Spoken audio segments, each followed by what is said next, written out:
नमस्कार। श्रीमद् भागवत गीता और जिंदगी, प्रस्तुति 54, अध्याय सेकंड। कर्म पर तेरा अधिकार है, पार्ट 2। यदि हम हिंदू धर्म के मर्म का गहराई से अध्ययन करेंगे तो समझ सकेंगे कि कोई कर्म या यज्ञ आदि बिना किसी फल प्राप्ति के हेतु किया जाता है तो इससे आत्मा की, विचारों की और कर्मों की शुद्धि होती है। यह विचारधारा वेदों से भी ऊपर उठकर है, क्योंकि वेदों में दिए गए विधि विधान या कर्मकांड किसी उद्देश्य की पूर्ति के लिए विस्तार रूप से वर्णित हैं।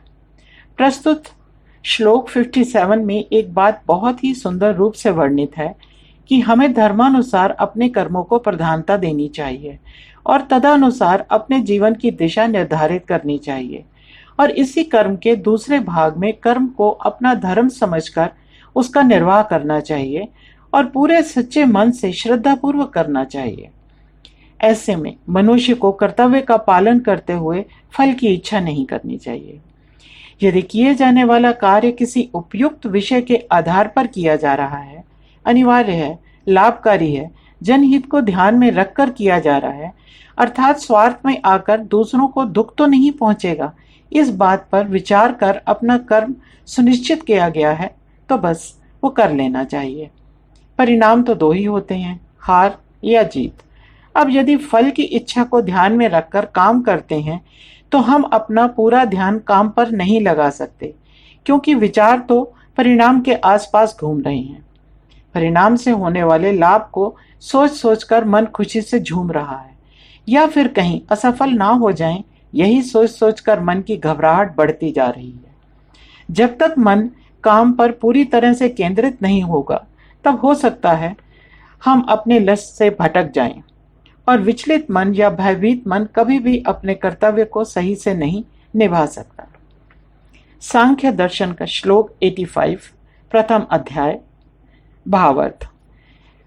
कामना वाले कर्मों का अनुष्ठान करने पर अथवा निष्कर्म अर्थात जिसमें सांसारिक भोग को कामना न हो करने पर भी मोक्ष की प्राप्ति नहीं हो सकती, क्योंकि कामना वाले कर्म तो भोगों की प्राप्ति के लिए होते ही हैं, किंतु कामना रहित कर्म मोक्ष की प्राप्ति के लिए होने पर भी चेतन अचेतन का जब तक ज्ञान नहीं हो जाता तब तक मोक्ष प्राप्त नहीं करा सकते। इससे सिद्ध हुआ कि निष्काम कर्म भी ज्ञान के बिना कुछ विशेषता नहीं रखते। सांख्य दर्शन का श्लोक 86, प्रथम अध्याय, भावार्थ। जो स्वभाव से मुक्त है वह आत्मा है। जड़ प्रकृति के संपर्क में आकर ही बंधन में पड़ा जाना माना जाता है। उस समय वह अपने स्वरूप को भूलकर स्वयं को ही अचेतन समझने लगता है। इसी को अविवेक कहते हैं। इस अविवेक का नाश तब होता है जब वह अपने स्वरूप के दर्शन करता है और चेतन अचेतन का ज्ञान प्राप्त कर लेता है। तब भोग उत्पन्न करने वाला प्रकृति का संबंध उससे छूट जाता है। यही स्थिति बंधन से निवृत्त कही जाती है और इसी का नाम मोक्ष है। यही अत्यंत पुरुषार्थ माना गया है और प्रकृति से उत्पन्न फल रूपी भोगों में और इसमें बिल्कुल भी समानता नहीं है।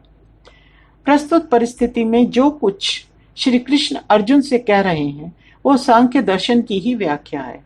सांख्य दर्शन को ध्यान में रखकर यदि हम सोचने का प्रयास करें कि क्यों श्री कृष्ण ने अर्जुन को फल की चिंता किए बिना युद्ध के लिए प्रेरित किया, वो इसलिए कि जब अर्जुन फल की चिंता से परे हो जाएगा तभी वो अपनी व्याकुलता का त्याग कर युद्ध के लिए उद्धत होगा।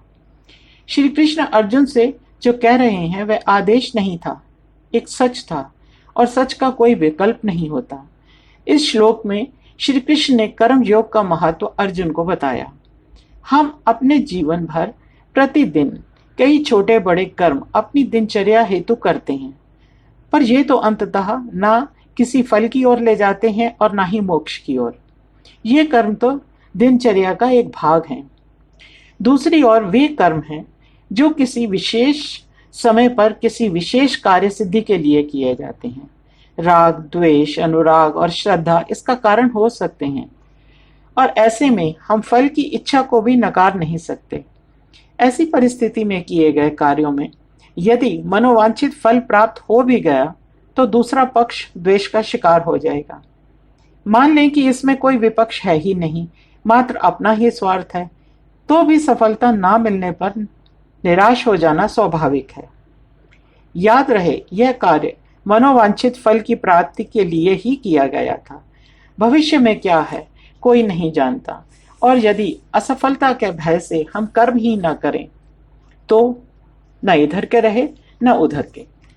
पर फल की चिंता का त्याग कर यदि हम कर्म करते हैं तो पराजय हमें निराश या हतोत्साहित नहीं करती, हम इसे स्वीकार कर लेते हैं, और यदि जीत भी गए तो भी मन अपार प्रसन्नता से अभिभूत नहीं होता, अपने कर्तव्य का पालन कर संतोष का अनुभव करता है। राग द्वेष से परे हो जाने पर मोक्ष की प्राप्ति होती है। कह सकते हैं कि हम संसार में रहकर और सांसारिक कर्मों का निर्वाह करते हुए भी अपना जीवन कमल के पुष्प की भांति सुंदर और निर्लिप्त रख सकते हैं। वेदों के निर्देशों के अनुसार कर्म एक सीमित परिधि में रहकर किए जाते हैं, और प्रत्येक कर्म या यज्ञ आदि किसी न किसी उद्देश्य को लेकर किया जाता है। यहाँ पर कुरुक्षेत्र में श्री कृष्ण अपने मित्र अर्जुन को उस परिधि से बाहर आने को कहते हैं और निर्लिप्त भाव से अपने कर्म को पूरा करने का उपदेश देते हैं। फिर सोचने वाली बात यह है कि हमें अमुक कार्य करना है और अमुक कार्य करने में मेरी रुचि नहीं।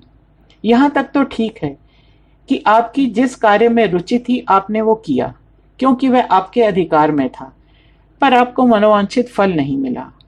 कार्य पूर्ति में अनेक बाधाएं थीं, जिनके बारे में आपको पहले से अनुमान था, पर आपके पूरे प्रयत्न के बावजूद भी परिणाम आपकी इच्छानुकूल नहीं निकला। यह कर्म दोष नहीं है, और ना ही यह कोई पिछले जन्म का लेन देन है। कार्य करते समय हमारी सक्रिय सोच हमें विचलित बना देती है, और इसलिए फल कभी इच्छानुसार मिल जाता है तो कभी नहीं।